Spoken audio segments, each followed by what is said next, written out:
Hello সবাইকে, সবাই কেমন আছো? আজকে একটা নতুন ভিডিও নিয়ে চলে এসেছি, ব্লাউজ পেন্টিংয়ের ভিডিও।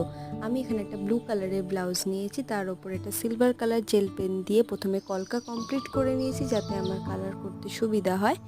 এখানে আমি কালার করার জন্য ক্যামেলের হোয়াইট আর গোল্ডেন ফেব্রিক কালার ইউজ করেছি। কলকা করার জন্য আমি এখানে 000 তুলি ব্যবহার করেছি। আর আমার তুলিটা একটু নষ্ট হয়ে গিয়েছে, যার কারণে কালারটা করার সময় মাঝে মাঝে একটু ছেড়ে যাচ্ছে, যার কারণে কালারটা ডবল পড়ে যাচ্ছে বা একটু দেখতে অন্যরকম লাগছে।